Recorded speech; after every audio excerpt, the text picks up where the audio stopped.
comfortable? Bonsoir, monsieur. On fait quelques images lors de la présentation. Okay. Ensuite, apparently, he understood. Just wave your hands.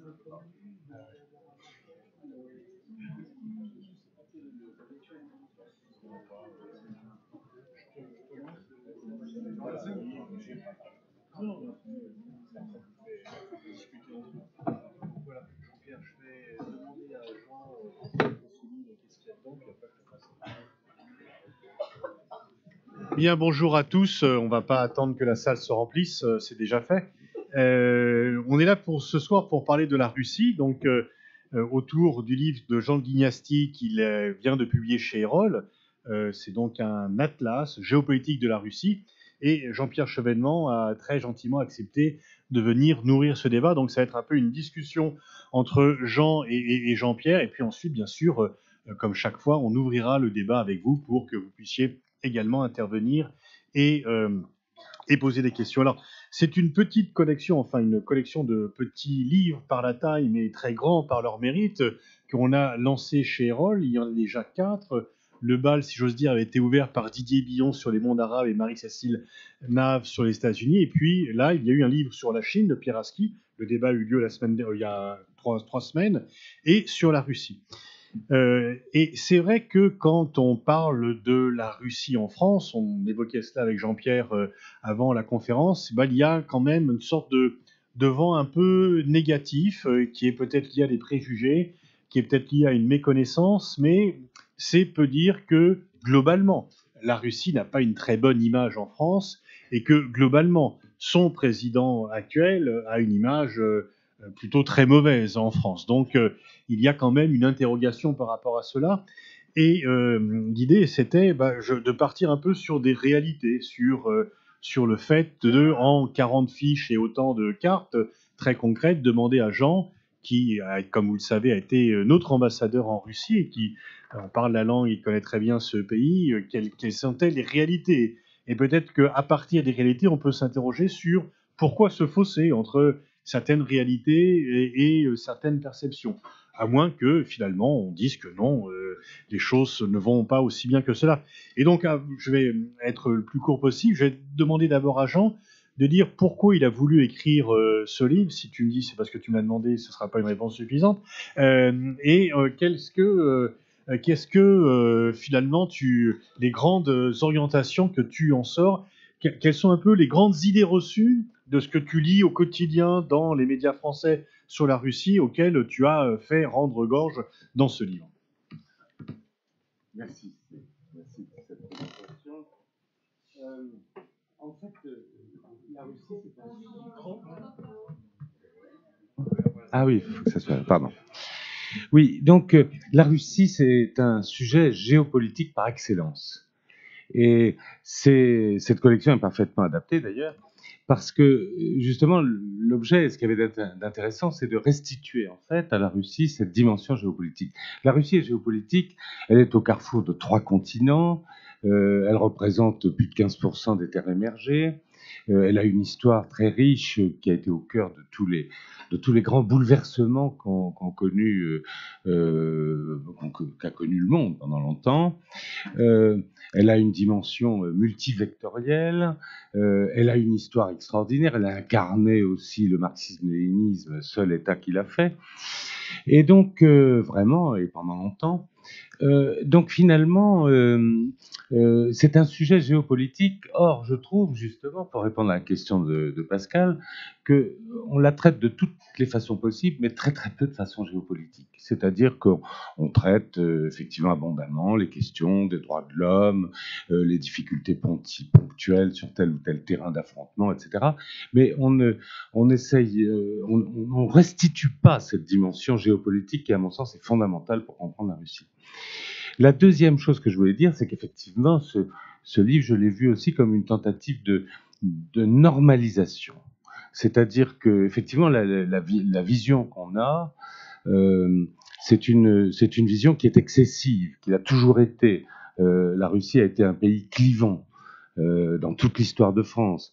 Il y a eu quelques moments privilégiés, dans l'histoire où la Troisième République française, qui n'avait cessé de critiquer la Russie, droits de l'homiste, radical socialiste, etc., s'est allié, parce que brusquement la géopolitique a fait irruption dans son histoire, s'est allié à Alexandre III, qui était, je crois que le consensus est total là-dessus, le tsar le plus réactionnaire, le plus dur en matière de droits de l'homme, le moins démocratique, et donc c'était l'union des contraires, parce que justement la géopolitique a fait irruption. Normalisation, pourquoi? Pour essayer de montrer en fait que les préoccupations de la Russie, quel que soit son gouvernement, et justement, vous avez remarqué, je parle très peu du président russe, parce que ce sont des forces à la fois sociétales et des forces géopolitiques qui transcendent un peu la question du gouvernement. Je suis très frappé, notamment, pour répondre à ta question une fois de plus sur la presse, que évidemment il y a une espèce de focalisation sur la personnalité d'un président, ses défauts, ses critères, est-il autoritaire? La dernière mode, c'est la masculinité. Alors, j'ai des étudiantes qui me disent, est-ce que la masculinité de M. Poutine ne symbolise pas le redressement de la Russie? Donc, il y a une espèce de focalisation, j'allais dire même de pipolisation de la politique internationale qui ne correspond pas. Donc, il faut réintégrer un peu de géopolitique là-dessus, de normalisation, une vision normalisée, parce que la société russe aussi a les mêmes préoccupations que les nôtres, c'est-à-dire comment sauvegarder ses élites, comment lutter contre la corruption, peut-être à une échelle plus grande en Russie, comment faire fonctionner le droit alors que la politique pèse très lourd, comment garder un niveau suffisant pour les études des étudiants, garder une élite scientifique, comment gérer les questions migratoires avec une démographie qui est plus forte qu'on le dit, bien sûr, mais qui est du même ordre que la nôtre, en fait. Et nous avons exactement les mêmes problèmes. Et c'est cette normalisation aussi, en dehors de la dimension géopolitique, que je me suis attaché à promouvoir dans ce livre. Je m'arrêterai là. Merci. Merci. Jean-Pierre, comment tu expliques cette russophobie dont tu parlais, ce sentiment en tous les cas, disons, largement négatif à l'égard de la Russie en 2018 en France? Quelles en sont les racines et les sources profondes? Est-ce que ça tient à la nature du régime de Poutine? Est-ce que ça tient à des choses beaucoup plus profondes? Ou est-ce que cette hostilité que l'on sent un peu dans les médias en France sur la Russie, est-ce qu'elle en dit plus sur la France ou est-ce qu'elle en dit plus sur la Russie? Incontestablement, pour moi, elle en dit plus sur la France que sur la Russie. D'abord, je voudrais dire combien j'ai apprécié le petit livre de Jean de Glignasti, qui vous donnera une information complète, profonde, mesurée, avec, je dirais, une appréhension juste de ce qu'il faut penser sur des sujets très difficiles. Par exemple, les droits de la défense en Russie, chose très importante, mais en lisant le livre de Jean de Glignasti, on s'instruit beaucoup sur la Russie. Même moi qui y consacre beaucoup de temps depuis 5 ou 6 ans, j'ai trouvé que c'était un condensé très remarquable. Donc, je réponds maintenant à la question de Pascal.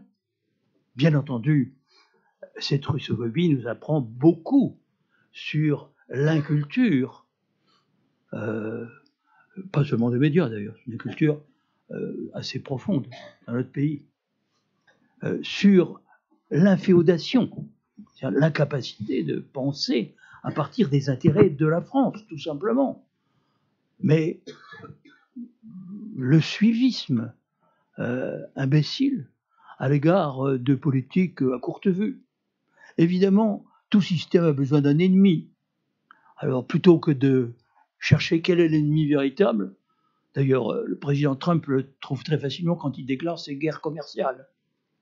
C'est très bien où est la puissance rivale des États-Unis pour le siècle qui vient. Bien évidemment, c'est la Chine, sa masse, sa puissance économique, son niveau de PIB qui approche celui des États-Unis en dollars courants et qui le dépasse en parité de pouvoir d'achat. Tout ça, c'est l'évidence. Mais on se bouche les yeux On a un ennemi depuis plus de 50 ans, même le temps passe, on peut ajouter 2 décennies aux 5 que je viens de dire. Depuis 70 ans, on a un ennemi, et même plus, parce qu'on peut dire que cet ennemi, il existe depuis 1917, hein, en tout cas pour nous.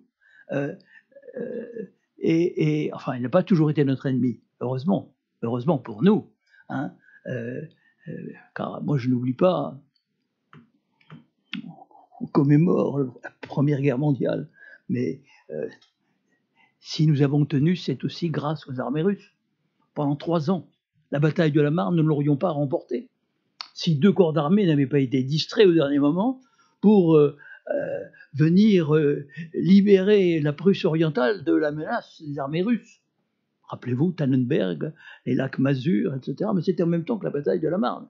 Et toutes les offensives russes, Broussilov, etc., c'était aussi ce qui soulageait notre front. Pendant la Deuxième Guerre mondiale, qu'on le veuille ou non, c'est quand même à Stalingrad et à Koursk que la grande bascule s'est effectuée et que la fin de l'Allemagne nazie a commencé d'apparaître comme une évidence. Alors on a oublié tout ça, et vous remarquerez que dans les commémorations officielles, il n'est jamais fait mention du corps expéditionnaire russe, bien entendu, hein, en France, sur le front de Champagne, mais aussi du concours beaucoup plus important que des millions de soldats russes nous ont apporté, alors que la France était quand même un pays relativement petit et assez isolé, malgré le concours britannique qui était très important pendant la Première Guerre mondiale. Hein, il faut rappeler qu'il y avait quand même une 50aine de divisions britanniques engagées sur le front français, alors qu'il y en avait 8 ou 9 en 1940. Donc tout cela, on l'a complètement oublié. La France est un pays, malheureusement, je le constate, comme ancien ministre de l'Éducation nationale, avec beaucoup de regrets, mais qu'on a décérébré. Je dis bien décérébré parce qu'on lui désapprend son histoire. Il ne faut surtout pas parler de l'histoire de notre pays. C'est devenu un gros mot. La France, c'est un gros mot. Hein. Donc, alors, pourquoi cette russophobie? Nous n'avons aucune raison propre à la France. Les Anglais, ils avaient le grand jeu en Asie centrale. Ça pouvait se comprendre. Les Allemands, c'était le Drang nach Osten, etc. La conquête des terres qui n'étaient pas vierges, qui étaient évidemment peuplées de l'Ukraine, etc. Et par conséquent, ils avaient un intérêt géopolitique. Et ça s'est matérialisé à 2 reprises. À la fin de la Première Guerre mondiale et en 1941. Mais nous, les Français, il y a eu évidemment l'excursion de Napoléon. Mais comme je le dis souvent à nos amis russes, mais nous ne faisions pas la guerre. C'était contre les Anglais, puisque c'était pour assurer l'étanchéité du blocus que Napoléon avait pris cette décision vraiment regrettable, hein, qui a conduit à sa fin.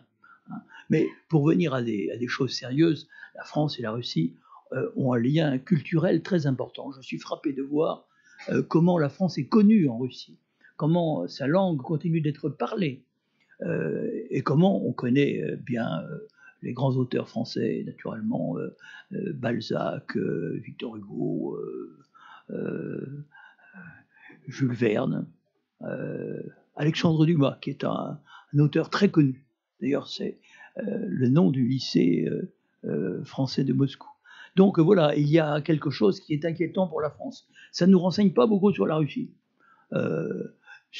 C'est une commodité. La russophobie fait partie de ces choses auxquelles on n'a pas réfléchi. Et tous les gens que je vois, et Jean de Glinasti ne me contredira pas, qui sont partis en Russie avec des préjugés négatifs, sont revenus en disant mais quelle histoire nous a-t-on raconté? Ce n'est pas vrai.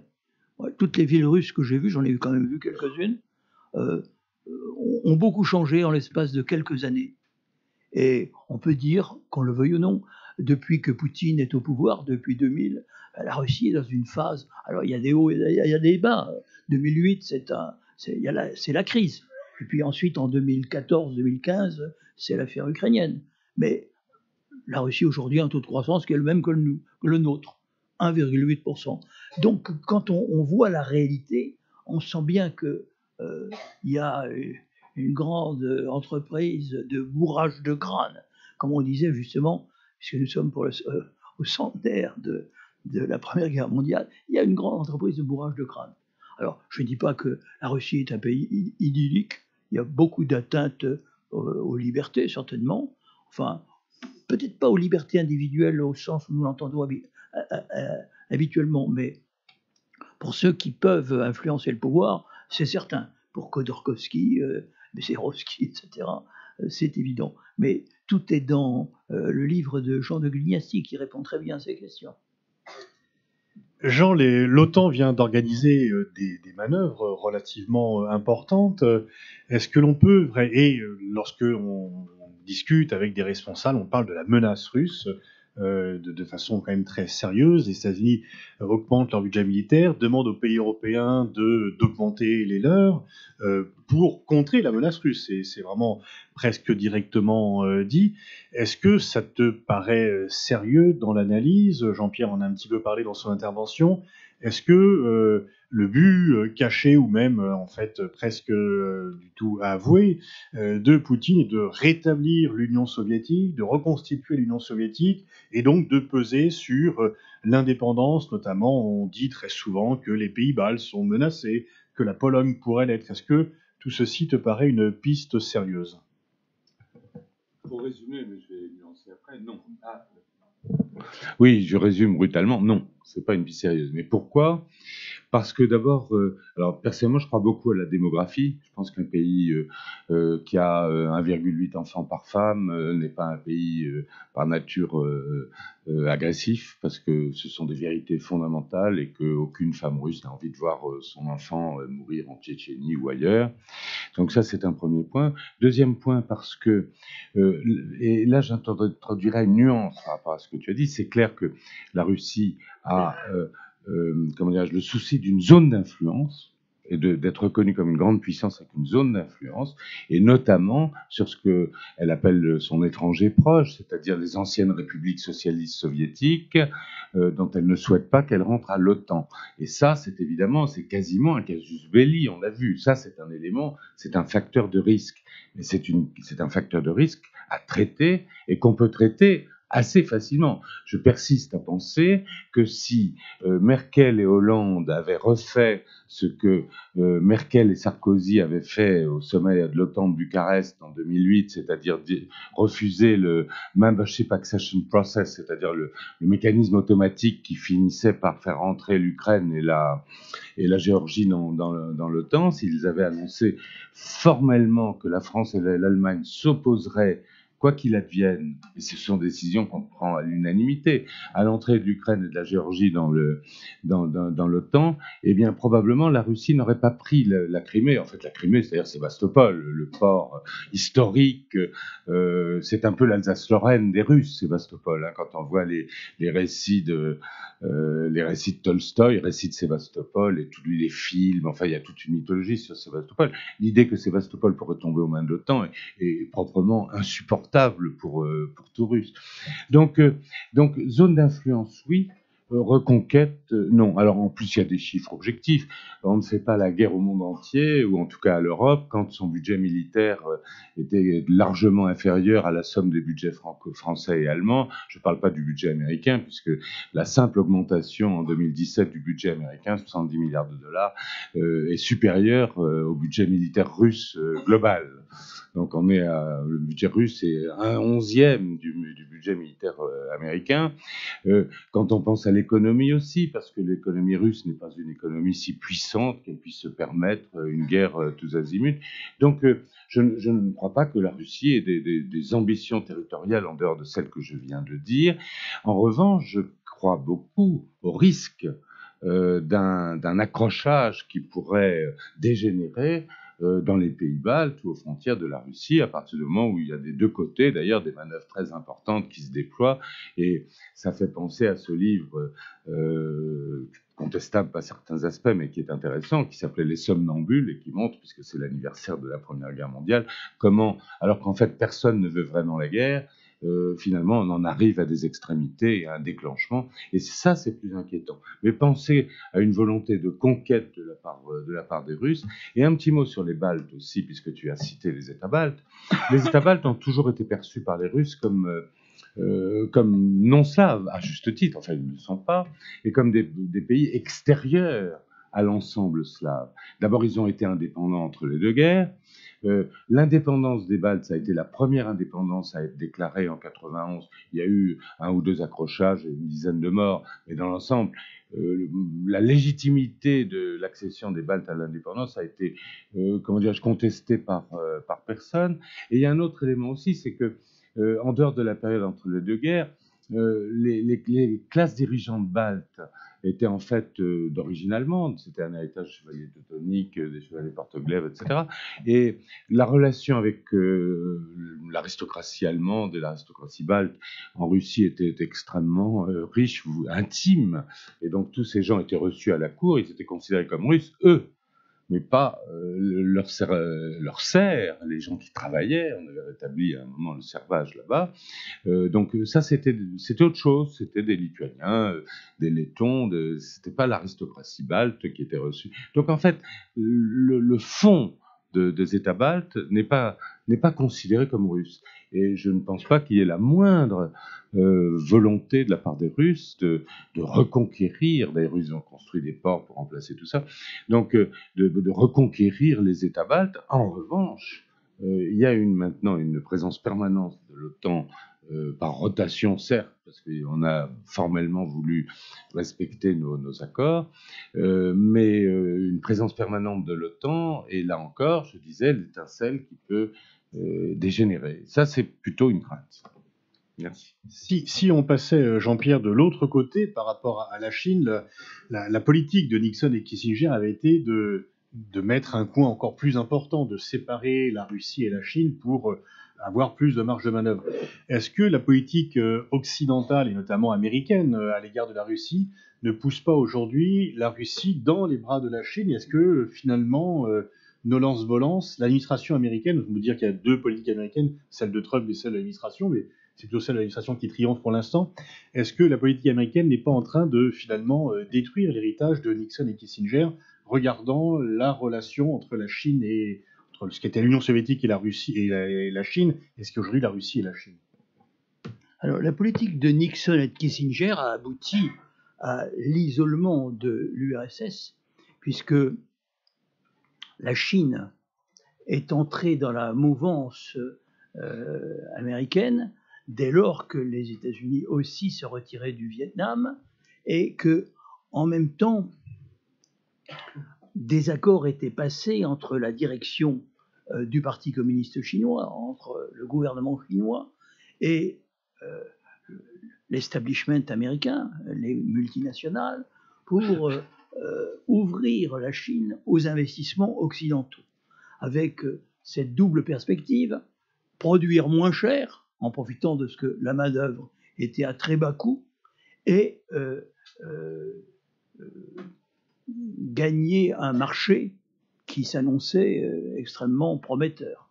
Donc cette politique-là a été un relatif succès, jusqu'au point où on peut s'interroger sur le fait de savoir si les États-Unis aujourd'hui ne regrettent pas d'avoir aidé la Chine à sortir de son sous-développement, et se retrouvent avec leur propre région désindustrialisée, la Rust Belt, et puis d'autre part un excédent de la Chine sur les États-Unis qui touche presque 400 milliards de dollars par an.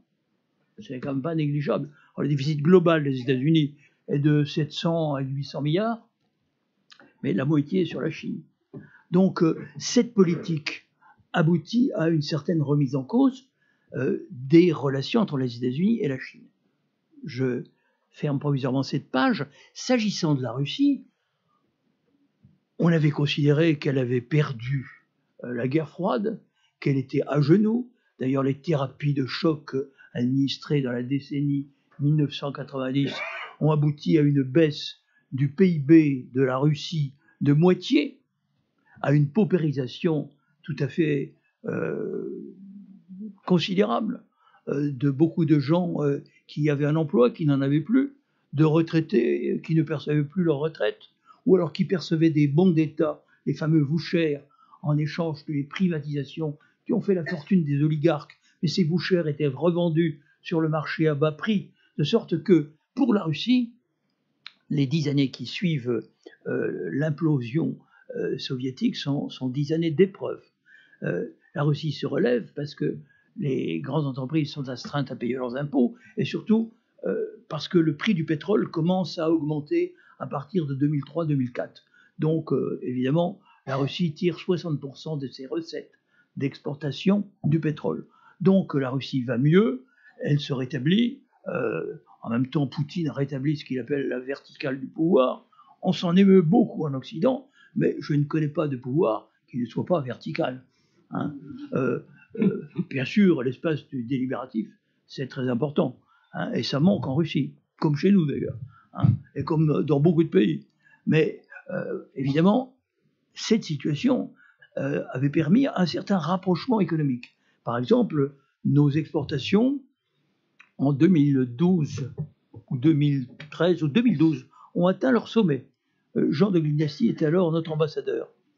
Je ne fais pas de rapprochement abusif, mais la crise qui intervient en 2014, qui est l'Ukraine, les sanctions, mais aussi la chute des prix du pétrole qui passe de $120 le baril à 40. Tout ça précipite la Russie dans une récession de l'ordre de 3 à 4 points de PIB. Pas beaucoup plus, même moins que nous en 2008. Mais c'est quand même un coup très dur. Et les sanctions sont appliquées d'une manière telle que les Russes vont chercher à s'équilibrer en direction d'autres pays. Ça peut être la Turquie, enfin, avec des hauts et des bas, certains pays d'Amérique latine. Mais c'est surtout l'Asie, c'est surtout la Chine, c'est surtout, je dirais, les pays qui ne suivent pas finalement les États-Unis. Et prenons l'exemple de la Chine. La Chine représentait en 2013 18 ou 19% des importations russes. Aujourd'hui, c'est 31%. L'Europe représentait 51% des importations russes, c'est-à-dire que c'était quand même une belle part. Et aujourd'hui, c'est 10 points de moins, c'est 41%. C'est-à-dire que nos exportations, par exemple, sont inférieures aujourd'hui, que je ne dise pas de bêtises, de 2 à 3 milliards à ce qu'elles étaient en 2013. Parce que nous n'exportons plus un certain nombre de choses. Hein. D'abord, je ne parlerai pas des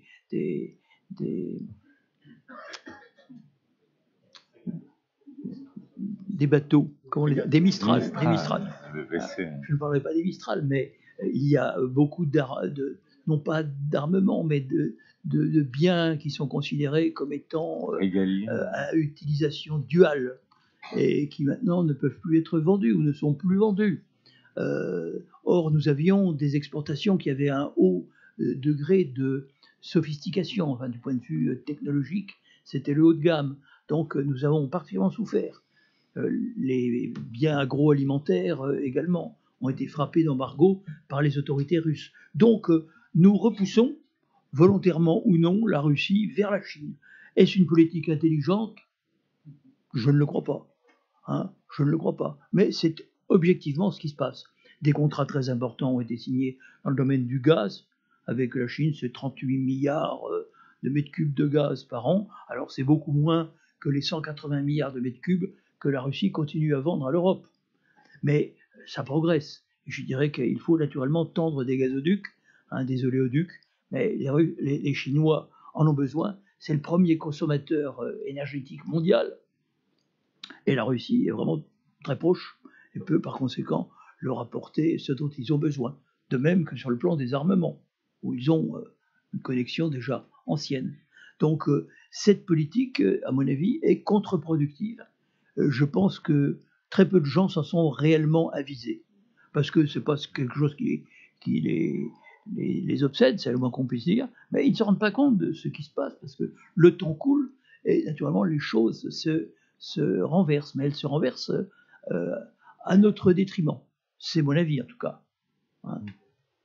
Parmi les sujets de désaccord qu'il y a notamment entre la France et la Russie, le dossier syrien est en bonne place. Peut-être qu'on aura le temps de revenir sur l'Ukraine, mais venons-en en Syrie, puisque Jean-Pierre a un peu parlé de l'Ukraine. Il y a donc une très nette différence de perception. Pour les Russes, ils défendent un allié en accordance avec le droit international, combattant le terrorisme, et on peut dire quand même qu'ils le font de façon plus que musclée. Il y a quand même, quand on bombarde des hôpitaux, c'est quand même un crime de guerre.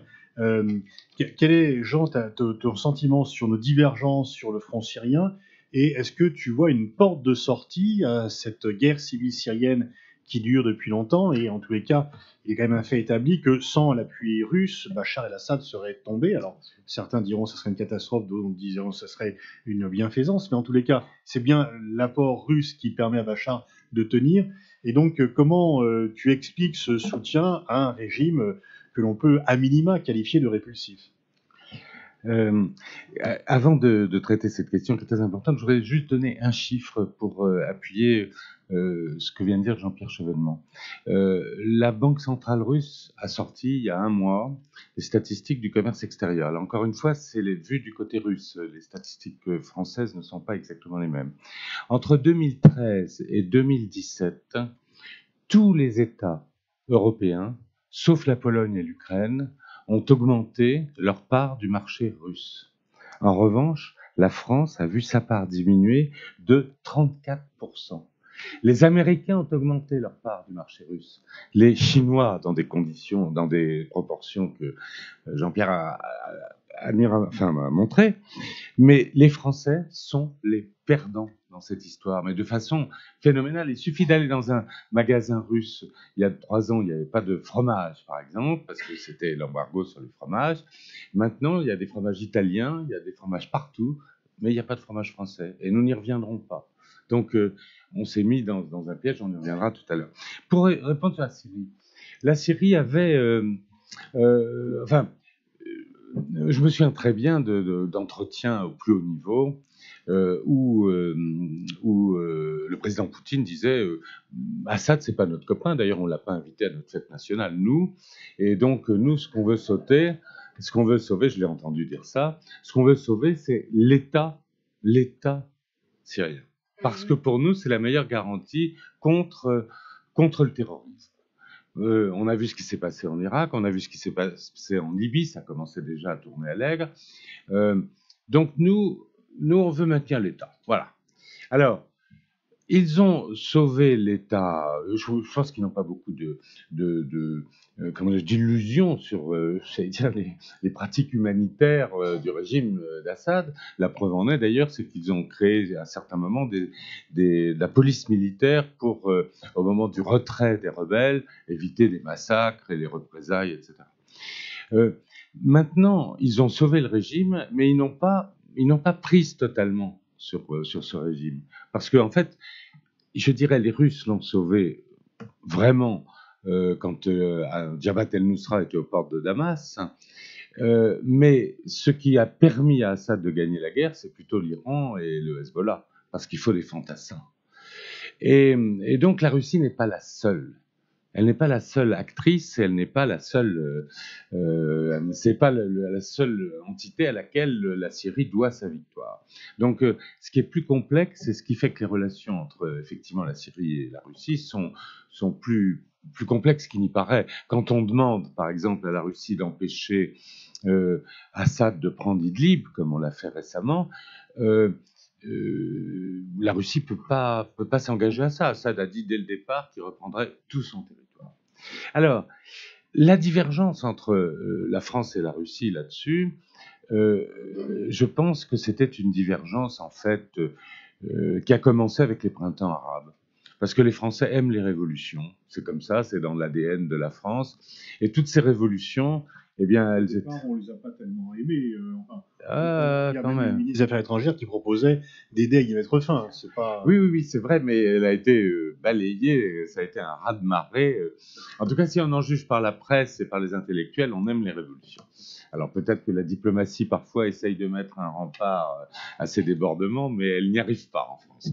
Donc on a aimé ces révolutions sans bien voir que c'était des révolutions totalement différentes, que la nature des mouvements du printemps arabe en Tunisie, en Libye, en Égypte et en Syrie notamment, grande revanche des sunnites, n'étaient pas les mêmes. Donc déjà, il y avait une erreur d'analyse, alors que la diplomatie russe est plutôt conservatrice. Elle a tendance à maintenir le statu quo. Donc c'était la première divergence. Il y avait des éléments internes aussi. Quand on a rompu les relations diplomatiques avec la Syrie, il y avait une erreur d'analyse française manifeste, parce qu'on pensait que comme ça s'était passé partout ailleurs, le régime d'Assad serait balayé en 15 jours. Hein. Et ça, c'est une erreur d'analyse, hein, c'est incontestable. Et donc, et alors ensuite, nous avons persisté dans l'erreur parce que nous avons pensé, à juste titre d'ailleurs, que ce régime était affreux, et que, effectivement, avec la presse, avec tout ça, etc., c'était très difficile de rétablir des relations à peu près convenables avec un régime aussi abominable, vilipendé dans la presse tous les jours, et puis en plus qui risquait de perdre, parce qu'à l'époque, il risquait de perdre. Et puis après, une fois que il a gagné, ou il a gagné en partie, on s'est retrouvé en dehors du jeu, tout simplement. Alors, les moyens d'en sortir, je crois qu'il y a une très bonne initiative qui a été négociée à Saint-Pétersbourg entre Poutine et le président Macron, qui était cette espèce de passerelle entre ce qu'on appelle le groupe d'Astana et le small group. Alors, le groupe d'Astana, c'est l'Iran, la Turquie et la Russie, et c'est intéressant puisque seuls les Russes ont réussi à faire s'asseoir à la même table des chiites et des sunnites. C'est quand même assez intéressant, et qui sont des acteurs principaux dans des camps opposés de la guerre en Syrie. Et puis le small group, qui est l'alliance en fait des Séoudiens et des Occidentaux, auxquels d'ailleurs, suite à l'action française, on a fait rentrer les Allemands. Hein. Et donc la Jordanie, l'Arabie Saoudite, la France, l'Angleterre, les États-Unis, et puis maintenant l'Allemagne, et j'en oublie peut-être un. Et ça, c'est intelligent parce que c'est de là que peut sortir la paix, bien sûr. Et donc là, il y a une piste à creuser dont il faut espérer qu'on ne l'étouffe pas, parce qu'il y a tellement de réticence, de méfiance, que finalement c'est difficile de promouvoir cette idée, et il y a manifestement des oppositions des deux côtés. Donc voilà, donc je pense qu'il y a cette piste, mais je prévois, on n'a pas besoin d'être Madame Soleil, comme on disait à l'époque, que le jour où les Syriens décideront de reprendre Idlib, il y aura à nouveau des bombardements, il y aura à nouveau des atrocités, il y aura à nouveau du sang, des émotions très fortes, et qu'à nouveau on se retrouvera à la même case qu'avant, c'est-à-dire avec une divergence de vue totale et souvent émotionnelle entre la Russie et la France sur ce dossier. Sur la Syrie, Jean-Pierre, tu veux... Je partage les vues de Jean de Glignasti. Un point peut-être. Au départ, nous avons voulu rattraper le train des révolutions arabes. Nous n'étions pas à l'heure en Tunisie ni en Égypte, et la vague médiatique et puis l'expression du département d'État américain était telle que nous paraissions en retard sur les Américains. Donc il fallait se rattraper. Où fallait-il se rattraper ? On a regardé, il y avait la Libye, qu'on a transformée en Somalie méditerranéenne, par une intervention malvenue. Et puis, il y avait la Syrie, où nous avons cautionné les initiatives qui ont été prises en 2011-2012, quand la Turquie a ouvert sa frontière vers la Syrie. On a rompu prématurément nos relations avec la Syrie. C'était une première erreur qui a été faite sous Sarkozy, mais je dirais que Hollande a essayé d'égaler son prédécesseur. À mon avis, il y est parvenu. Très au-delà, quand il y a eu ce projet de frappe sur Damas ou sur les installations syriennes à la fin du mois d'août 2013, où nous avons dû à la sagacité d'Obama et à un vote aléatoire du Parlement britannique de ne pas intervenir, puisque nos avions chauffaient déjà, enfin leurs moteurs chauffaient sur les aérodromes pour effectuer ces frappes qui auraient mis sans doute les islamistes au pouvoir. Car pour quiconque connaît un peu l'histoire de la Syrie, l'opposition, elle est islamiste. Ben oui. Et très vite, les islamistes ont pris le dessus sur les gens qu'on décrivait comme des islamistes modérés, qui très vite ont montré qu'ils n'étaient pas du tout modérés, et qui se sont trouvés bien représentés, non seulement par Daesh, mais par Jabhat el-Nosra, qui a changé de nom, et par d'autres groupes salafistes payés par les monarchies pétrolières, et qui, naturellement, n'auraient pas fourni au peuple syrien un avenir aussi radieux qu'on ne l'imaginait dans nos salles de rédaction. Donc, je pense que nous avons beaucoup de choses qui sont fausses, et il faudrait qu'une autocritique puisse être exercée par ceux-là même qui ont commis ces fautes et qui ne peuvent pas faire cette autocritique pour des raisons très simples. C'est que hier, ils étaient responsables de tout ça, mais ils le sont toujours aujourd'hui, plus ou moins. Par conséquent, il n'y a pas d'autocritique à attendre. Enfin, je lisais une interview de notre ancien directeur de la DGSE. Ça m'a paru assez frappant de voir que l'énoncé de toutes les erreurs à commettre ou déjà commises était fait de manière vraiment englobante.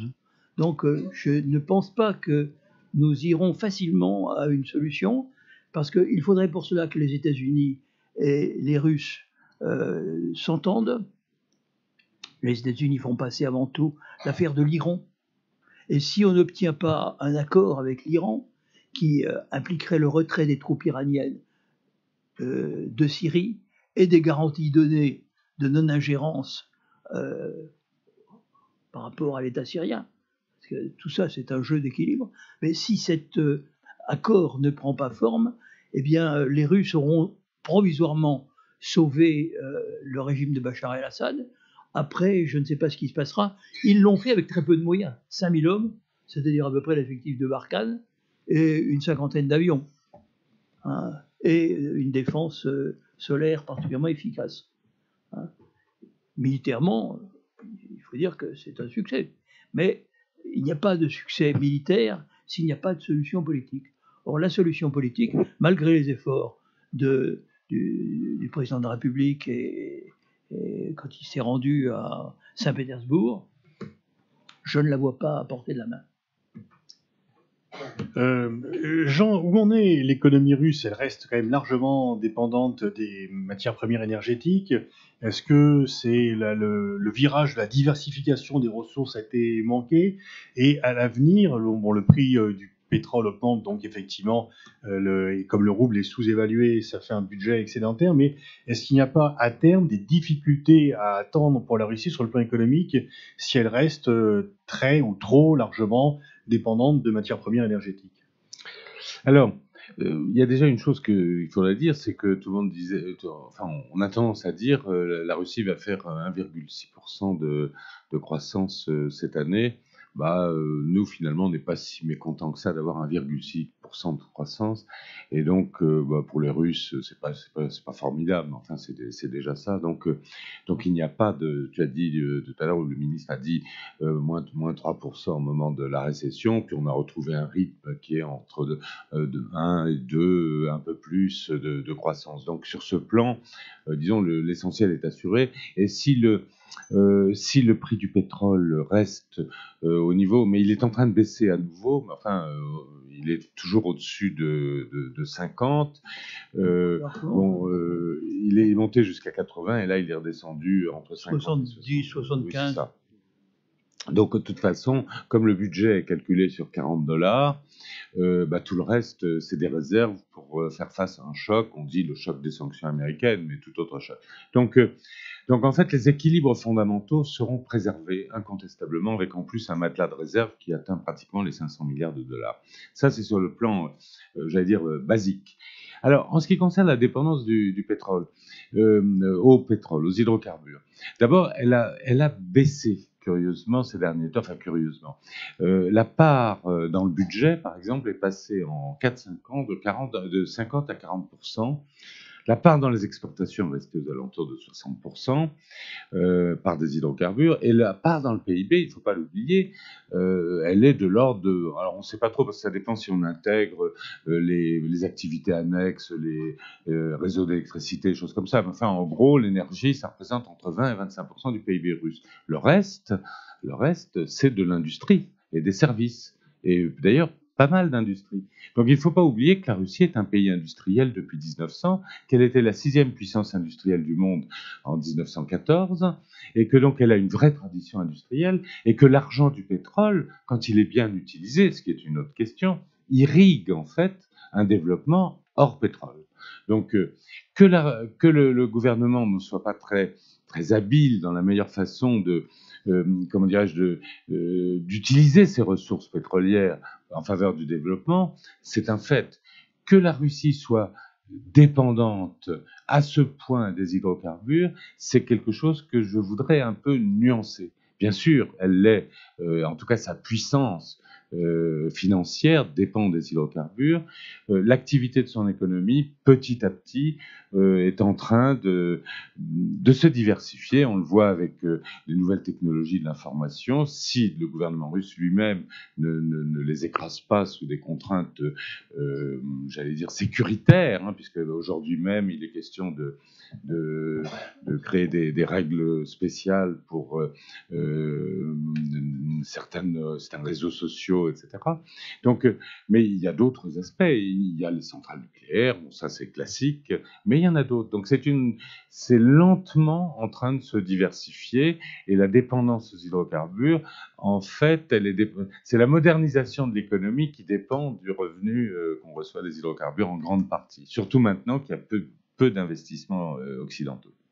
Jean-Pierre, on parle d'un régime autoritaire, d'une répression des opposants. Est-ce que ça tient à la nature d'un pays qui est grand, ou tu es le représentant spécial du président de la République pour la Russie, donc tu y vas très fréquemment. Est-ce que tu sens qu'il y a une société civile qui s'épanouit? Comment sens-tu l'opinion russe en termes de politique intérieure, en termes d'expression, et est-ce que l'adhésion au régime est feinte? Est-ce qu'elle est réelle? Comment sens-tu un peu tous ces mouvements? Je ne suis pas assez connaisseur de la Russie au quotidien pour pouvoir me prononcer avec assurance. Je pense que la Russie n'est pas une dictature, d'ailleurs Jean de Glignasti l'explique. C'est un régime autoritaire incontestablement, avec des élections qui se déroulent périodiquement aux échéances fixées, selon la Constitution, qui est la même depuis 1993.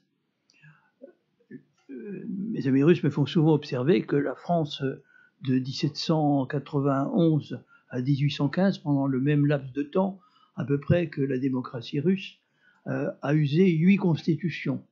Donc c'est la même constitution. Alors ils l'ont appliquée quand même. Quand Poutine a fait 2 mandats, il a cédé la place à Medvedev, qui est devenu Premier ministre. Enfin, le fait que le président et le Premier ministre s'entendent, parce que les institutions russes sont assez copiées sur les nôtres, il faut quand même le dire. Hein. Pour répondre à votre question, nous avons en Russie un système institutionnel qui s'inspire largement de la Ve République.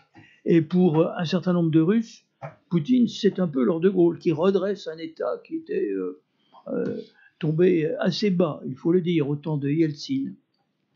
Alors c'est un système autoritaire. Je pense que la procurature générale dépend entièrement du pouvoir politique. Et pour tout ce qui est politique, naturellement, l'influx est direct. Enfin, je ne pense pas pouvoir être vraiment contredit. Hein. Mais en même temps, c'est une gestion qui évidemment n'a plus rien à voir avec celle qui a prévalu avant la Russie, au temps de l'Union soviétique. Et même, je dirais, ça n'a rien à voir. Hein. Mais c'est quand même, je dirais, un système autoritaire. La police peut être assez brutale. Mais je ne rangerai pas la Russie dans une catégorie comme on le fait trop souvent. Je trouve que c'est une facilité de dire les démocratures contre les démocraties. Les démocraties qui seraient les bonnes, libérales, et les démocraties qui seraient mauvaises, les illibérales. C'est un peu simple. On ne peut pas mettre dans le même sac l'Arabie Saoudite, la Russie, la Chine, le Brésil, la Turquie, la Hongrie. Bon, tout ça, c'est quand même du grand n'importe quoi. Hein. Il faut quand même essayer de trouver des classifications plus objectives, hein, pour essayer de savoir où on met un pays.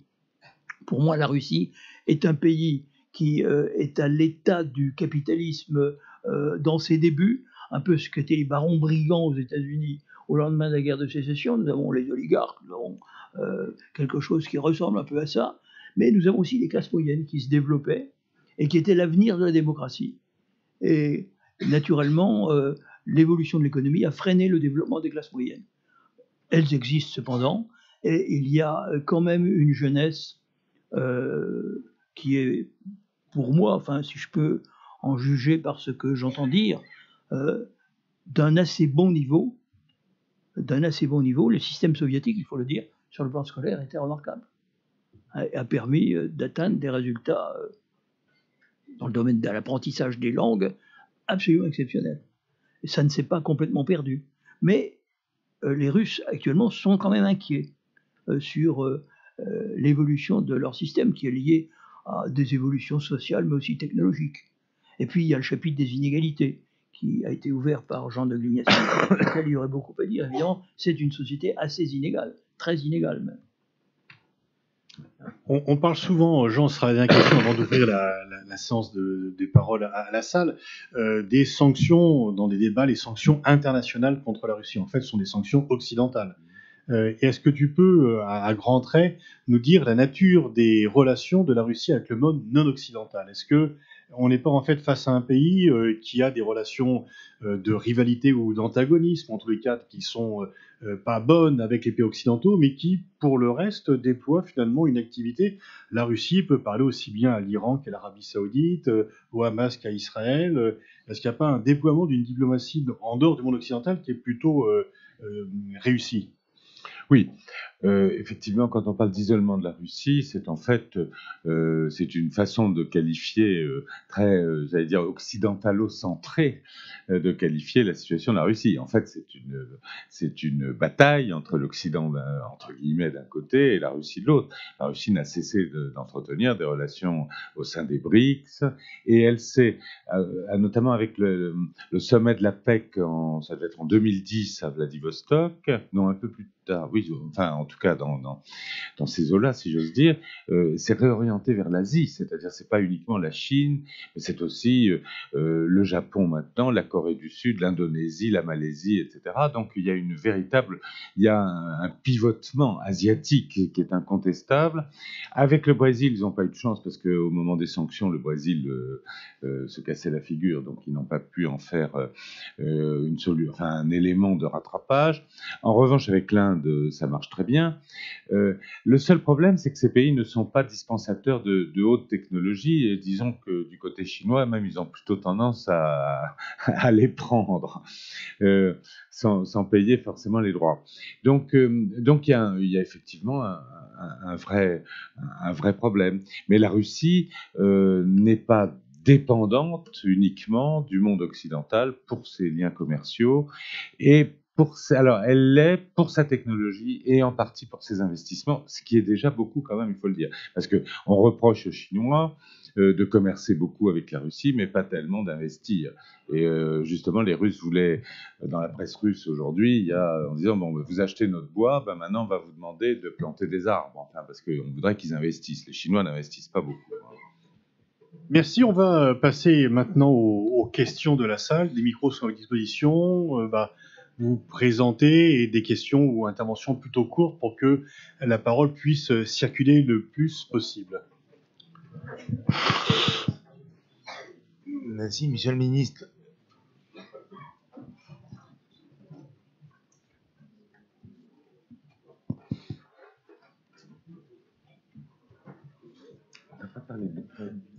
Et on m'entend là?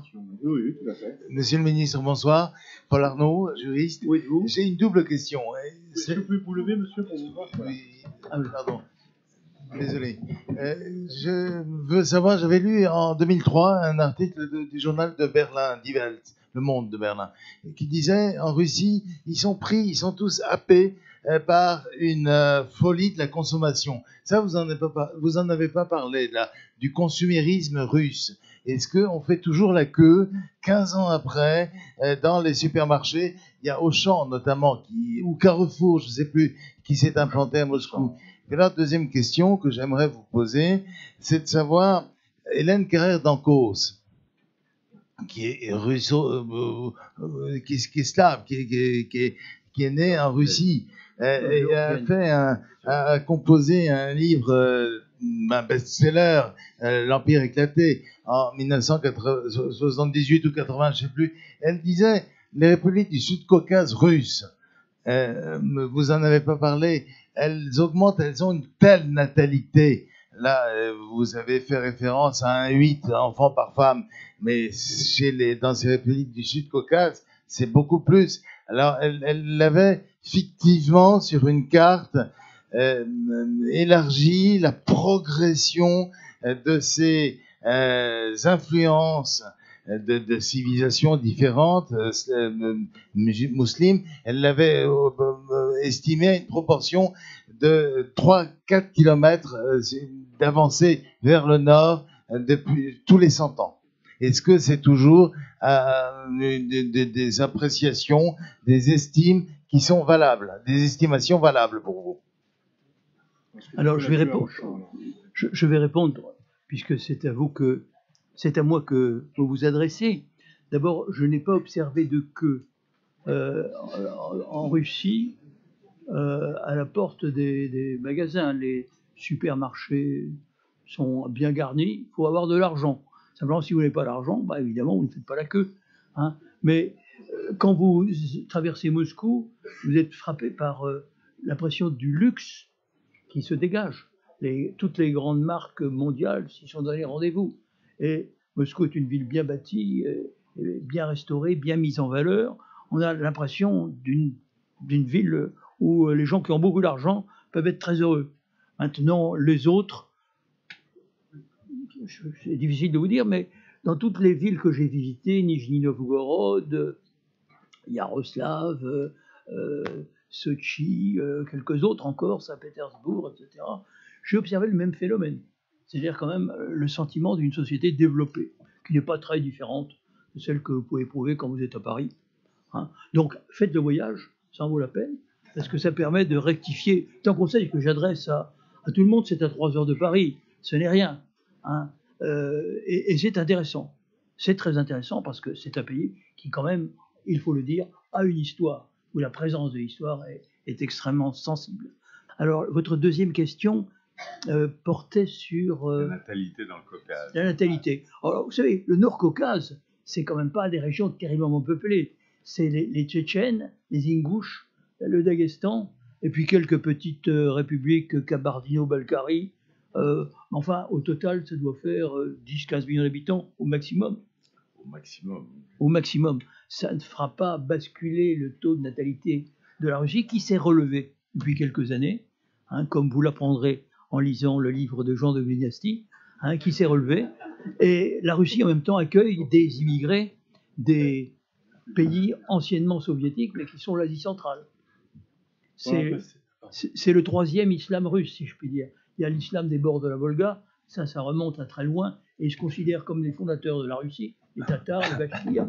Hein. Il y a l'islam d'Asie centrale, qui est en dehors de la Russie, mais avec 3 ou 4 millions d'immigrés, c'est très, je dirais, un problème qui nous est très familier. Hein. Et puis, d'autre part, il y a le Nord-Caucase, et puis il y a le Sud-Caucase, avec l'Arménie, l'Azerbaïdjan, hein, la Géorgie. Ce sont de vieilles nations. Enfin, au moins pour les 2 dernières que je viens de citer, l'Azerbaïdjan, c'est un petit peu plus compliqué. Enfin, ce sont des peuples turcophones. Enfin, je ne sais pas s'ils sont turcophones, ils sont chiites, mais turcophones, oui. Turcophones, c'est le Tadjikistan qui parle l'Iran. Tadjikistan parle perse, enfin farsi. Une autre question ? Oui, bonsoir, Jean Chamoulot, journaliste indépendant. Ma question s'adresse à vous trois. Je voudrais revenir au début de la conférence où vous parliez de la vision occidentale de la Russie. En ce moment, il y a encore des opposants politiques enfermés dans des colonies pénitentiaires russes. Il y a un peu plus de 240 colonies pénitentiaires qui constituent l'archipel du système de prison en Russie. J'emploie le mot d'archipel volontairement. Est-ce que les cas comme celui de Oleg Sentsov, ce cinéaste ukrainien emprisonné en Russie, ne sont pas justement le fait que notre vision est, quoi qu'il arrive, biaisée de la Russie, puisque ce genre de cas d'atteinte aux droits de l'homme nous font oublier un peu tout le reste sur la Russie. Et donc ma question est la suivante, est-ce que tant qu'il y aura ce genre de cas d'opposants politiques enfermés, eh bien notre vision occidentale sera toujours la même sur la Russie? Merci. Bon, je vais répondre rapidement pour ce qui me concerne. Non, les deux, enfin, le fait qu'il y ait des prisonniers politiques et que l'on puisse dénoncer cela ne vient pas empêcher le fait d'avoir des relations non hystériques avec un pays. C'est du coup par coup, quoi. C'est pas bon. Si enfin, moi je parle en tant que Français, je crois que la France ne veut pas avoir des relations politiques qu'avec des pays où il n'y a pas de prisonniers. Sinon, d'ailleurs, je ne sais pas, avec beaucoup de pays, on pourrait en avoir, y compris les États-Unis. Donc, il y a toujours des cas emblématiques qui sont mis en avant comme cela, mais vous devriez appliquer le même raisonnement à d'autres pays, et je pourrais vous retourner le compliment. Pourquoi vous vous concentrez sur des vrais politiques dans un pays et que vous fichez des autres? Je peux dire un petit mot, oui. Sur le cas de... En fait, quand on dit qu'il y a des prisonniers politiques en Russie, il faut bien voir qu'il n'y a pas d'inculpation. Ce qu'on appelle prisonniers politiques, ce sont en fait, dans certains cas d'ailleurs, ça reste à prouver, mais il y a des cas prouvés, disons, en tout cas évidents, où des accusations de malversation, de fraude fiscale, des accusations, j'allais dire, d'ordre public, ce ne sont pas des accusations politiques. Donc, il y a toujours un facteur d'interprétation quand on dit il y a des prisonniers politiques, puisqu'en fait les facteurs d'inculpation ne sont pas politiques. Mais il y a des risques, évidemment. En ce qui concerne Sentsov, il est évident que il est évident que ce qui lui arrive ne peut pas être abstrait de la relation actuelle entre l'Ukraine et la Russie. Et donc il y a un facteur politique dès le départ dans l'interprétation de ce cas, qu'on défende ou qu'on attaque. Et qu'on attaque, c'est-à-dire la Russie, manifestement, traite Sentsov comme un ennemi, c'est-à-dire un traître, un Ukrainien ou un Russe qui est passé du côté ukrainien, etc. Donc il y a un aspect très particulier de ce cas qui, à mon sens, n'est pas très représentatif de l'ensemble de la situation. Un mot. Vous avez parlé d'archipel. Alors, je vous incite à une certaine modération. L'archipel du Goulag n'existe plus. Hein. Les zones où il s'étendait, généralement dans l'Arctique, ont été abandonnées. Il y avait un chemin de fer, maintenant il n'existe plus, il est enseveli sous la neige. Tout ça, c'est fini. Alors, il y a toujours évidemment des prisons, et il y a la technique de l'éloignement, qui est une technique très ancienne en Russie, où la peine de mort a été abolie très tôt par le tsar, dans les années 1850 à peu près, peut-être même avant, et on y a substitué l'envoi, la déportation, dans une ville de Sibérie, d'où il n'est pas possible de s'échapper, donc il n'y a même pas besoin de mettre des murailles. Une petite datcha, lisez Dostoïevski. Eh bien, je ne veux pas faire l'éloge du système, mais je rappelle quand même que la peine de mort n'existe plus en Russie, ou plus exactement qu'un moratoire a été décrété, je ne sais pas si c'est sous Yeltsin ou sous Poutine, et que par rapport à d'autres pays amis et alliés de la France, c'est quand même un grand contraste que vous devriez aussi souligner, parce qu'il faut se méfier de l'hystérisation du débat sur cette question, dont Bernard-Henri Lévy et les nouveaux philosophes ont donné, je dirais, ont donné l'élan à ce phénomène d'hystérisation qui ne permet pas de bien comprendre, et puis qui en même temps serait évidemment un très mauvais guide si on voulait avoir une diplomatie rationnelle. Je ne sais pas qui a le micro, mais... Les routes de la soie, René Cagna. Les routes de la soie, cher à Xi Jinping, se développent d'une façon impressionnante et en diversifiant les domaines d'application beaucoup plus qu'on ne le pensait au début. Ma question est, est-ce que le partenariat entre la Chine et la Russie va pouvoir survivre à ce développement?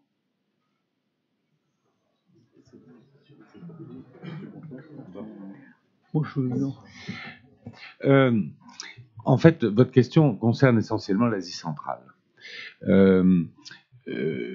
Pour l'instant, en Asie centrale, il y a eu une sorte d'équilibre des forces. avec un très léger changement de poids, de portage.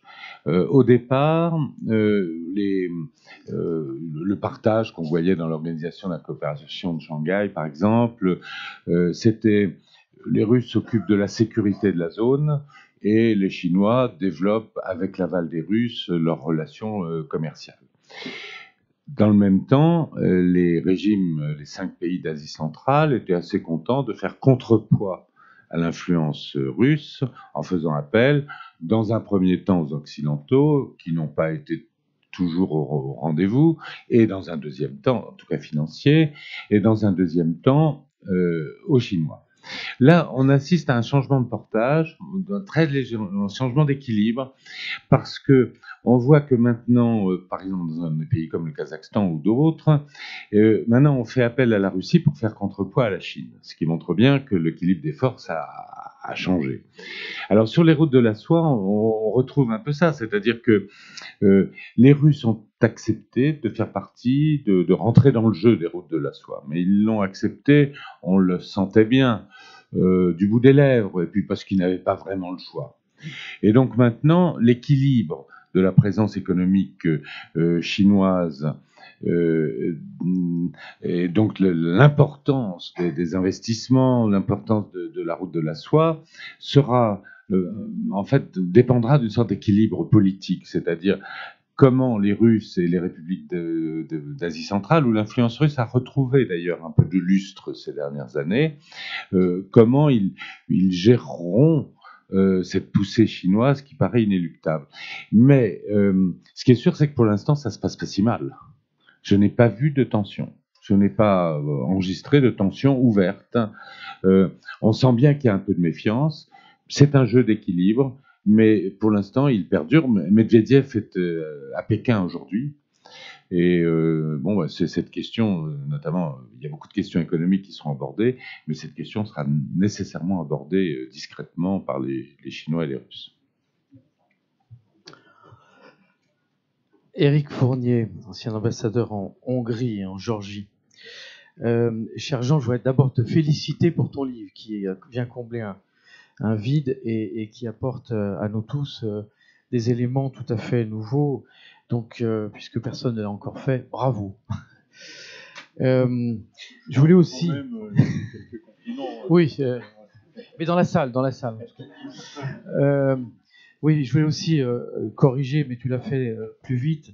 Oleg Sentsov est plutôt ukrainien que russe, monsieur. Mais néanmoins, il y a un autre point, et je vais jouer l'avocat du diable, un autre point qu'il faut aborder quand on parle de la Russie. Les noms n'ont pas été prononcés encore. Il y a d'abord celui de Boris Nemtsov, qui a été assassiné de façon assez brutale en plein Moscou. Le nom de Politkovskaya.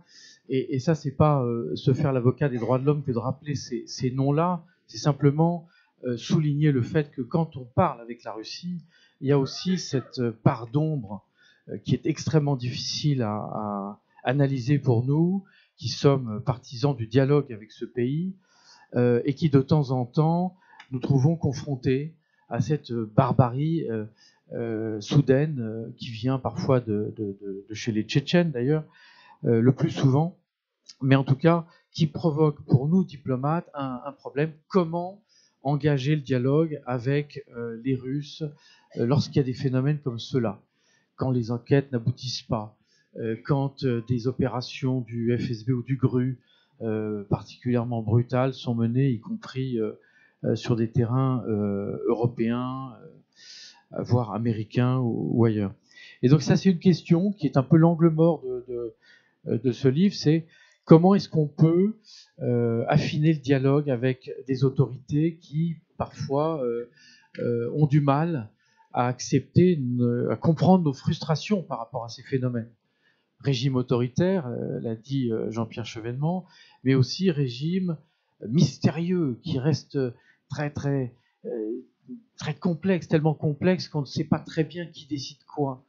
Voilà, donc c'est une question assez générale, mais est-ce que tu peux nous livrer, après tout, j'ai essayé bien des choses avec la Russie, mais j'ai jamais trouvé la bonne recette pour aborder cet angle-là.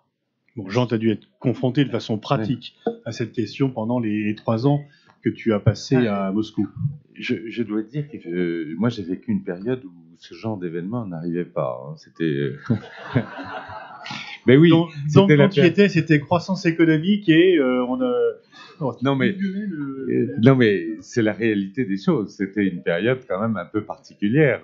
C'était le mandat de Medvedev et il y avait une atmosphère qui était quand même un peu. Il n'y avait pas de tension internationale. C'était plutôt l'ouverture. C'était la Russie adhère à l'OMC et donc l'ambiance générale était totalement différente. Mais pour répondre, il y a 2 éléments de réponse. L'un qui est très clair en ce qui concerne Politkovskaya, Nemtsov, etc., etc. Ça, c'est lié à la question tchétchène. Et d'ailleurs, on a remonté assez loin. Hein. Il y a eu des procès, on a fait des enquêtes, on a trouvé qui avait assassiné. On n'a jamais touché au mandataire. Et tout le monde sait qui est le mandataire.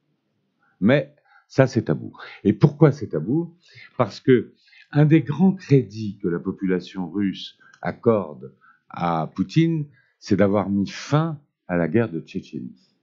Parce que la guerre de Tchétchénie, elle mangeait les enfants des mères russes, elle mangeait le crédit international de la Russie, parce que c'est une guerre atroce, comme souvent les guerres de ce type, comme l'Algérie ou autre.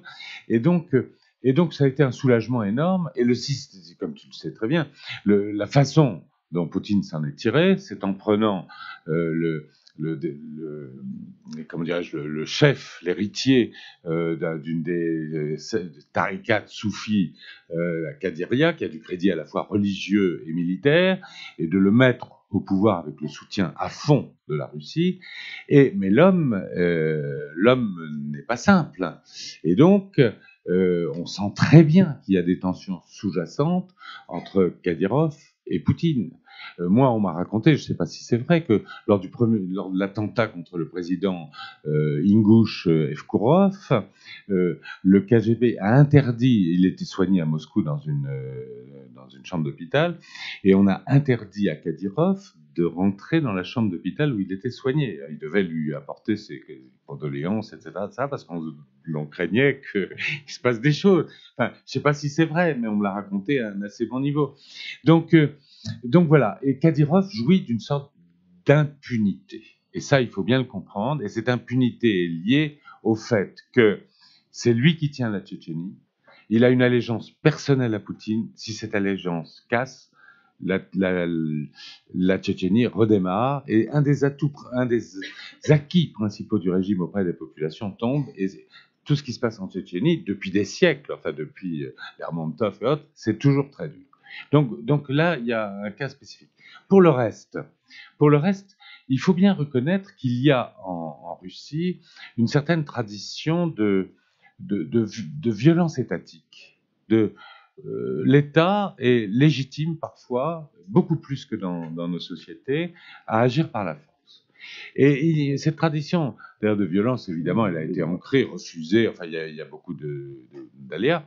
Et l'adoucissement de cette tradition qu'on retrouve souvent dans la population d'ailleurs, hein, c'est une mentalité qui a été héritée de l'histoire, qui est héritée d'une histoire très mouvementée, très dure, très sanglante. Donc elle est en train d'évoluer, mais elle évolue assez doucement.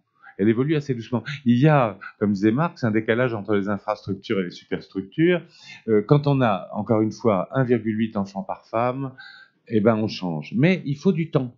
Il faut du temps. Et je pense effectivement que dans l'esprit des Russes, il y a une certaine légitimité plus grande que chez nous dans la violence d'État. Voilà, c'est une explication que je hasarde. Jean-Pierre, alors moi, je voudrais faire à M. Fournier une réponse qui sera beaucoup plus simplette que celle que vient de faire Jean de Glignasti, très élaborée, très fouillée. Mais je ne vous apprendrai rien, parce que vous avez quand même été directeur d'Europe continentale, donc vous aviez la Russie parmi vos sujets, si je puis dire, de préoccupation. La Russie est un pays froid. Et c'est un pays très grand. C'est un pays très hétérogène aussi. Et quand on a compris ça, on ne peut pas confondre la Russie avec une démocratie occidentale, médiatique, affamée de transparence, où les journalistes d'investigation se glissent partout et révèlent à tout bout de champ tout ce qui figure dans les dossiers d'instruction, en violation d'ailleurs de tous les principes. Non, ce n'est pas ça. La Russie, c'est un pays qui est 34 fois grand, comme la France. Hein. C'est un pays où il fait froid,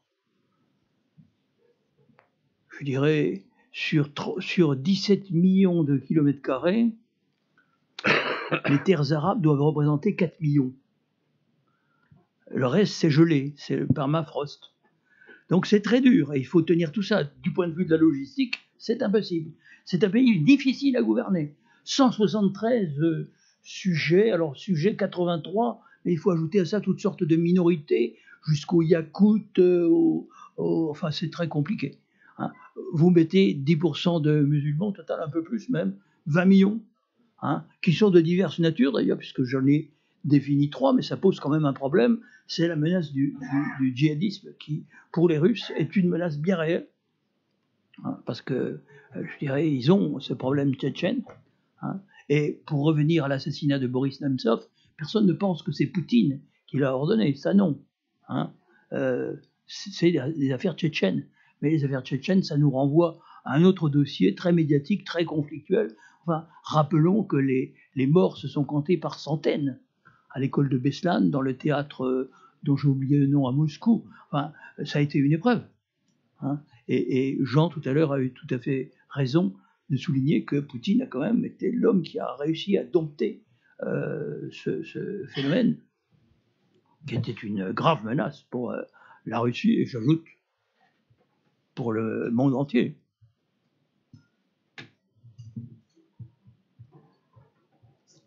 Ben vas-y, on a le micro. Henri Paris,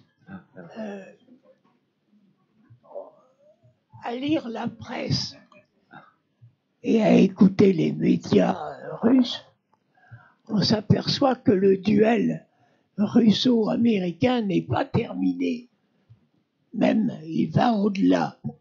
À l'heure où nous parlons, là, tout de suite, les Russes et les Chinois se lancent dans des manœuvres à l'est, en Sibérie, en bordure de la mer, de l'océan Pacifique.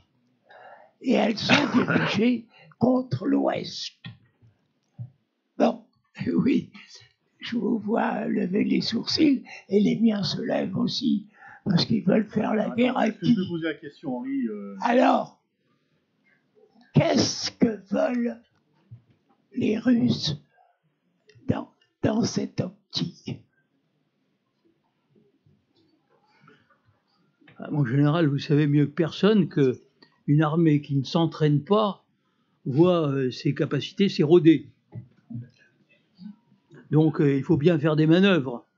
On en fait à l'est, on en fait à l'ouest. Hein, et les militaires demandent toujours qu'on donne un peu plus de moyens pour l'entraînement. Donc, si je compare les budgets militaires, celui des États-Unis est de 700 milliards de dollars, celui de la Russie de 68 ou 70, hein, 60, enfin, tout dépend de la manière dont on compte. Mais enfin, c'est sans proportion. Je crois qu'il y a l'élément nucléaire qui, évidemment, contribue à rééquilibrer le rapport.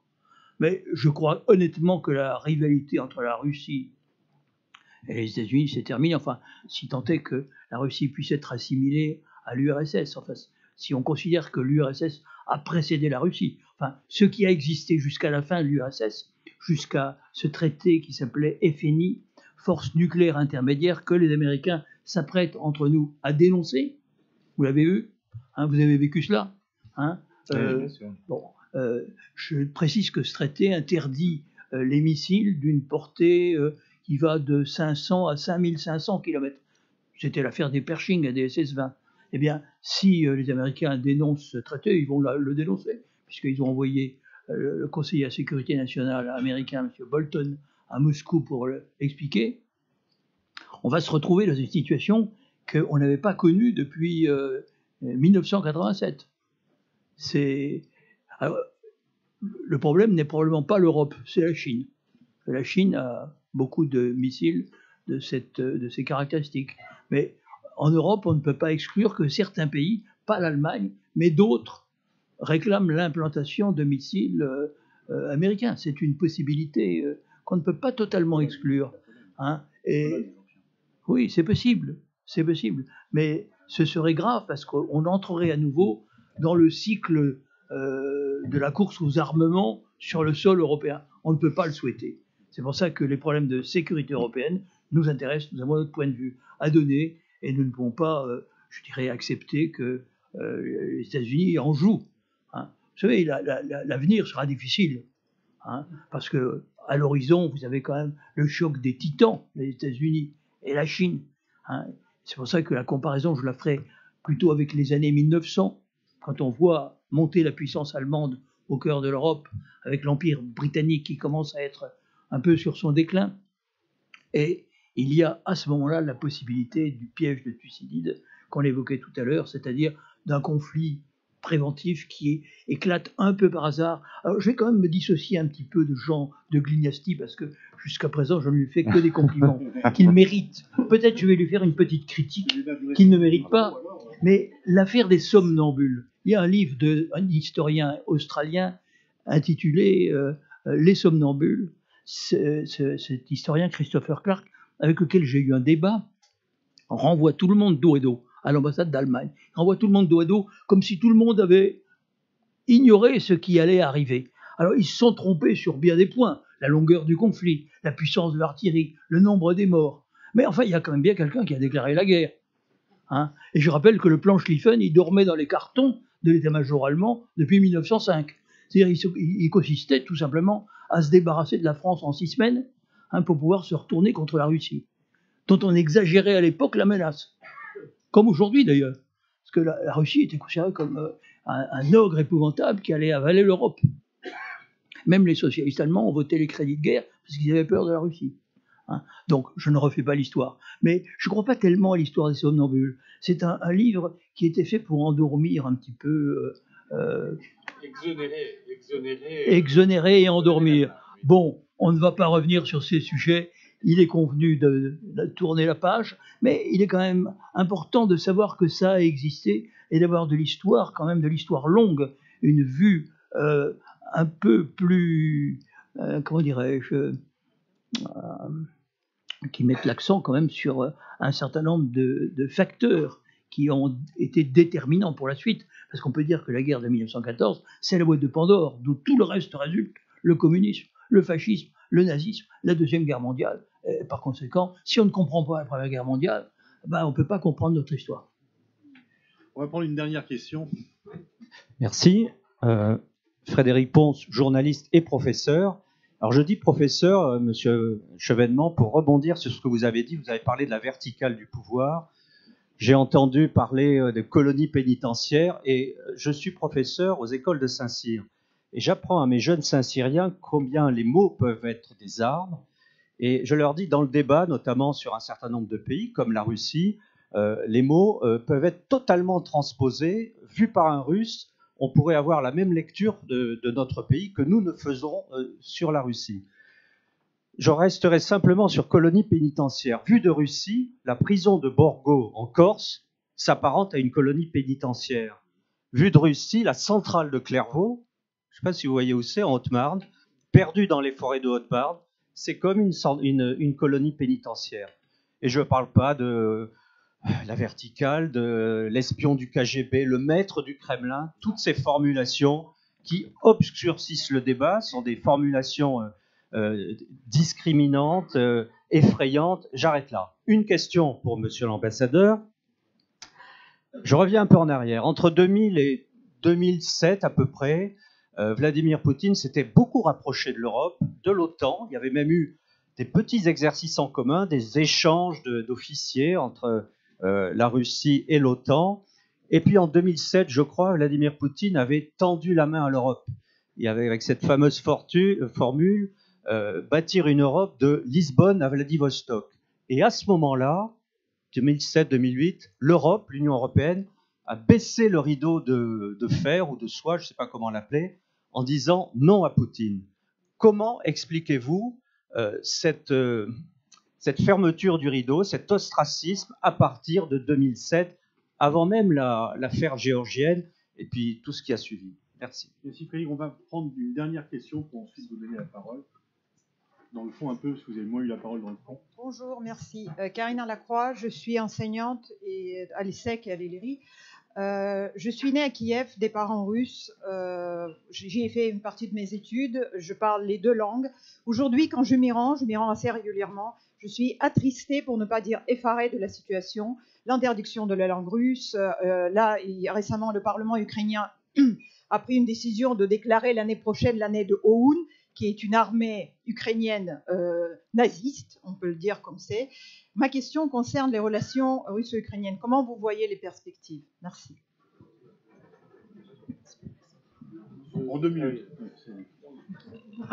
Oui, j'ai une explication toute simple, mais qui ne correspond pas exactement au calendrier que vous fixez. Au moment, ça a commencé avec Gorbatchev, il y a quand même eu une ouverture de l'Occident, très clairement, même si on n'a pas payé ce qu'il voulait, etc. Mais en gros, il demandait de l'aide et on ne lui a pas donné.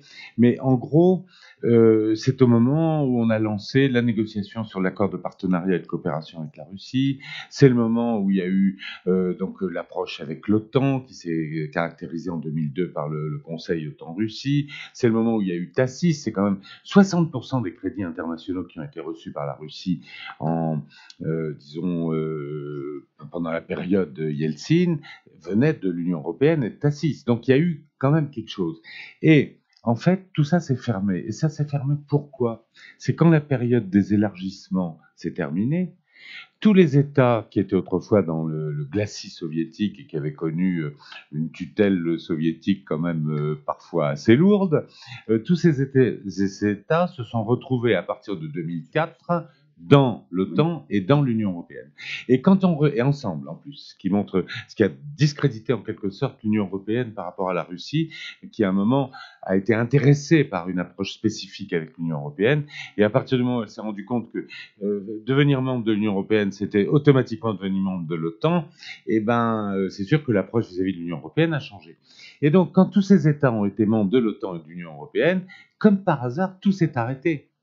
Et donc, la renégociation de l'accord de partenariat et de coopération a plafonné. Les accords, les 4 espaces européens, quand on a fait grand cas, culture, sciences, droit, économie, politique, enfin il y en avait 4, c'est culture et droit en même temps.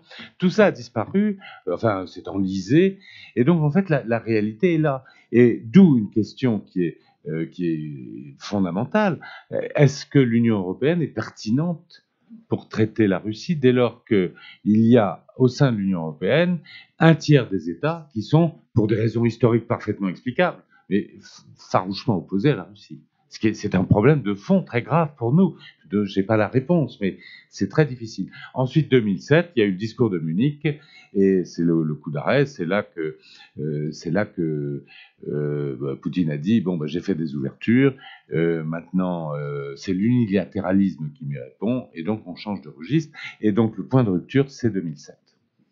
Jean-Pierre, sur Russie-Ukraine Oui, je vais répondre sur Russie-Ukraine, mais en même temps, je répondrai à M. Ponce parce que je pense que l'Ukraine est le trou noir de la géopolitique mondiale.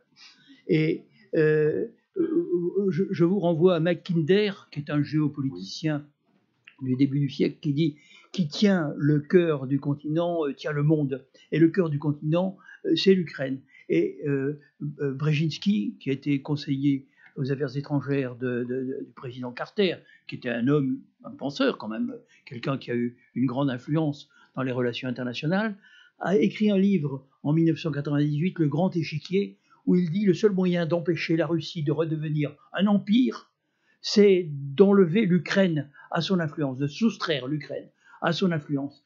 Par conséquent, et je réponds aussi à la question de M. Ponce, les révolutions dites de couleur, révolution orange en Ukraine, révolution des roses en Géorgie en 2003-2004, sont perçues de Moscou comme le prolongement des adhésions faites à l'OTAN d'un certain nombre de pays proches de la Russie, les pays baltes, la Pologne, la Roumanie, et comme une manœuvre de refoulement. Donc, tension. Et Gorbatchev lui-même l'exprime dans le discours qu'il fait pour le 25e anniversaire de la chute du mur à Berlin. Il est invité par Angela Merkel et il fait un discours très politiquement incorrect, très incorrect politiquement. Il dit, mais écoutez, la tension actuelle, ça se passe en 2015, 14 ou 15, à fin de 2014. Ça se passe très exactement le 9 novembre 2014.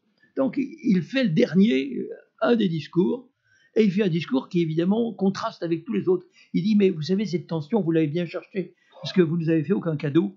Vous avez considéré que vous aviez gagné la guerre froide, alors que nous considérions que nous, les Russes, nous avions abattu le communisme. Nous n'avions pas perdu la guerre froide, parce que cette guerre n'a pas eu lieu, tout simplement. Et vous, vous êtes approprié une victoire qui était celle du peuple russe. Donc, ce malentendu fondamental, il n'a pas été levé, et il fait partie de ces malentendus qu'il faut comprendre, parce que si on ne comprend pas la psychologie de l'autre, partenaire ou adversaire, on est mal parti. Il faut essayer de comprendre comment il raisonne. Et naturellement, pour revenir à l'Ukraine, l'Ukraine est un pays qui, jusqu'à Kiev, à la rive du Dniepr, est russe depuis 1600, je crois 37 ou 56 peut-être. Enfin, ça n'a aucune importance, depuis 3 siècles. Depuis plus longtemps que la Franche-Comté n'est française. Alors, c'est tout dire. Depuis quand même très longtemps. Donc, ils sont rentrés dans le giron russe. C'est vrai qu'ensuite, la Russie a étendu sa frontière vers l'ouest, à la faveur des partages successifs de la Pologne. Donc, la Russie a à un moment absorbé des régions qui, dans l'entre-deux-guerres, sont redevenues polonaises, comme Lvov, qui s'appelle aujourd'hui Lviv, je crois, ou des régions qui étaient hongroises, ou austro-hongroises, plus exactement. Et je ne parle pas du sud de l'Ukraine, qui est lui-même peuplé de ce qui reste des Tatars, mais aussi de Grecs, de gens qui, dans des presqu'îles comme Chersonèse, etc., manifestent quand même que la Méditerranée va jusque-là. Donc l'Ukraine, c'est très compliqué. C'est un pays très hétérogène, et naturellement, l'Ukraine est reconnue indépendante dans des conditions qui sont un coup d'État dirigé contre Gorbatchev par Yeltsin et les deux présidents biélorusses et comment s'appelle-t-il ? Kravchuk, président ukrainien. C'est un coup d'État. Simplement, Gorbatchev est tellement affaibli, on est après le putsch, et les organes de sécurité ne lui obéissent plus. Donc, il fait descendre le drapeau rouge, c'est la fin de l'URSS. Mais il faut se rappeler que c'était quand même quelque chose d'assez extraordinaire. On a repris les frontières qui avaient été tracées du temps de Lénine et de Staline. Et voilà, on est quand même à la source des difficultés qui nous occupent. Donc l'Ukraine est un pays qui, en même temps, n'a pas eu d'État, sauf pendant 3 ans de 1917 à 1920, à la faveur de la catastrophe géopolitique qui était pour la Russie la fin de la Première Guerre mondiale, le traité de Brest-Litovsk, la débandade des armées russes. Mais à la limite, s'ils avaient voulu tenir, ils auraient été à la table des vainqueurs. Et, je dirais, le traité de Brest-Litovsk, il date de mars 1918. Il y a donc eu un petit gouvernement ukrainien à ce moment-là, et il y en a eu un autre dans les années 41-44, qui naturellement a travaillé avec les nazis. Donc le nationalisme ukrainien est en effet un nationalisme qui, au cours de la Deuxième Guerre mondiale, ne jouait pas dans le même camp que beaucoup d'autres Ukrainiens qui, il faut le dire, combattaient dans les rangs de l'armée soviétique. Donc c'était une guerre civile. Et si on n'a pas présent à l'esprit que cette guerre a existé, avec tout ce qu'il y a derrière, terre de sang, je ne vais pas épiloguer, mais si on ne comprend pas ça, on ne peut pas comprendre la violence des affrontements et, je dirais, le suivisme mental qu'il y a à choisir les bons contre les méchants. Merci, ça va être la fin sur cette parole. On va conclure ce débat. Merci à Jean, merci à Jean-Pierre. Jeudi prochain, nous avons un débat sur l'ONU et Jean, je pense, sera ravi de signer les atlas de la Russie que vous allez, sur la recommandation et d'Éric et de Jean-Pierre, prendre. Monsieur Ponce.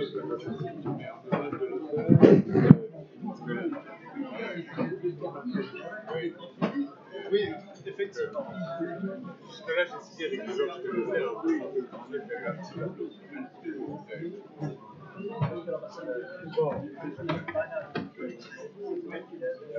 Bonjour. Vous savez, c'est comme des choses.